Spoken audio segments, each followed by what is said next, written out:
Hey, hi, very good evening, friends, clients, and viewers. I'm Smita. আমি আজকে চলে এসেছি টরাস মানে হচ্ছে যে বৃষ রাশির লাভ রিডিং নিয়ে ফ্রম জুন 15 to জুলাই 15, যেখানে আমি সবটাই একটু একটু করে বলবো। ফার্স্টেই বলি, টরাসদের লাভ লাইফ এখন এমন সিচুয়েশনে দাঁড়িয়ে আছে, টরাসরা অনেক দিন ধরে ভাবছে, মানে তোমাদের এক হাতে ল্যাপটপ নিয়ে না মানে বিছানার উপর অসুবিধা হয়, তাও তো অনেক দিন ধরেই ভাবছে যে সামওয়ান মানে কেউ একজন পার্টিকুলার পার্সন আছে তোমাদের লাইফে যে তোমাদের প্রপোজ করতে পারে, মানে এটা তোমার একটা আশা।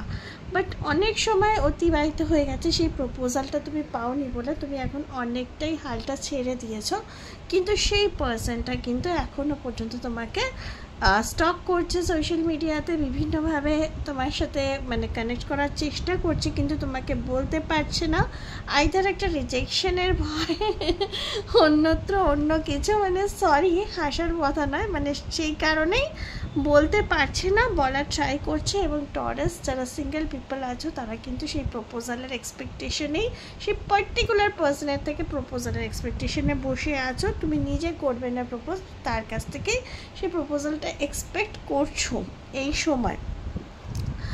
এটা হচ্ছে যে সিঙ্গেলদের জন্য যে একটা এক্সপেকটেশন প্রপোজালের আছে, কিন্তু রিচ করতে পারছে না, হয়তো আস্তে আস্তে জুলাই এন্ডে সেটা তোমার অবধি রিচ করবে বলে মনে হচ্ছে।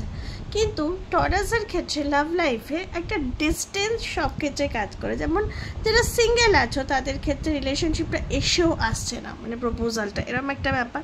তেমনি যারা রিলেশনশিপে অলরেডি আছো তাদের ক্ষেত্রে কি হচ্ছে, রিলেশনশিপে তুমি অনেকটা ডেডিকেশন দিচ্ছ, কিন্তু তাতেও যেন কোথাও সামহাও তোমার পার্টনারের সাথে তোমার একটা সাইলেন্ট মানে ফাইট চলছে, মানে কোথাও যেন একটা তোমাদের অ্যাটাচমেন্টের অভাব। যতটাই তোমরা ডেডিকেশন দিচ্ছ, টরাসের পার্টনার কিন্তু তার সেই মানে সাইলেন্ট মোডে আছে, যতটা ইনভলভ হওয়ার কথা সম্পর্কের মধ্যে ততটা ইনভলভ হচ্ছে না।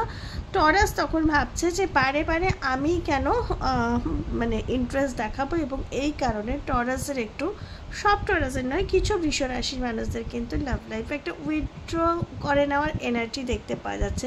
যদিও ফাইনালি সেটা উইথড্র করা হবে না, এটা খালি এনার্জিটাই দেখা যাচ্ছে। ফাইনালি সেটা আবার তোমার পার্টনার ঠিক মতো বিহেভ করলে তুমি আবার সেই জায়গাতেই চলে যাবে, এবং এটাই ডেস্টিনি বলে মনে হচ্ছে। যাদের ব্রেকআপ হয়ে গেছে তাদের কিন্তু এখন, যারা লং ডিস্টেন্সে আছো, একটু ব্রেকআপ যাদের হয়ে গেছে তারা কিন্তু ডিস্টেন্স জোনেই থাকবে। তাদের এক্সও যদি কানেক্ট করে তাহলেও তারা কানেক্টেড হবে না, এবং যদি নিউ কেউ পার্সন আসে তাহলেও কিন্তু খুব একটা ওয়েলকাম করবে না। কিন্তু টরাস যারা ম্যারিড কাপল আছে তাদের ক্ষেত্রে কিন্তু তাদের পার্টনারের জন্য ডেডিকেশন আছে, ইনফ্যাক্ট ফ্যামিলির জন্য ডেডিকেশন আছে, কিন্তু এই সময় অতটা রোম্যান্টিকিজম বা অতটা ইমোশন বা ফিলিং টরাসের মানুষের তার লাভ লাইফে মনে হবে না। ভালোবাসা, ফিলিংস, ইমোশন সবটাই আছে, কিন্তু সেটাকে ছাপিয়ে যাবে দায়িত্ববোধ তার ফ্যামিলি এবং তার পার্টনারের প্রতি, যেটা কিনা আমার মনে হয় ভালো জিনিস। দ্যাট ইজ অলসো রিফ্লেকশন, মানে that is also part of love, তাই না? তো ম্যারিড কাপলসদের জন্য ঠিকঠাক আছে, সিঙ্গেলদের জন্য অপেক্ষারত অবস্থা। সম্পর্কে যারা আছে তাদের মধ্যে একটা সাইলেন্ট ফাইট রাখবে, কিন্তু এন্ড অফ দ্য টাইম ঠিক হয়ে যাবে। ব্রেকআপ যাদের হয়েছে তাদের কিন্তু এখন রিলেশনশিপে যাওয়াটা খুব একটা উচিত হবে না এত তাড়াতাড়ি। তো এই ছিল ওভারঅল রেজোনেট করবে, আর প্লিজ রেজোনেট করলে একটু বেশি বেশি করে শেয়ার করো সবার সাথে, যাতে সবার অবধি পৌঁছায়। আমি আছি জেমিনি মানে মিথুন রাশি রেডিয়ে।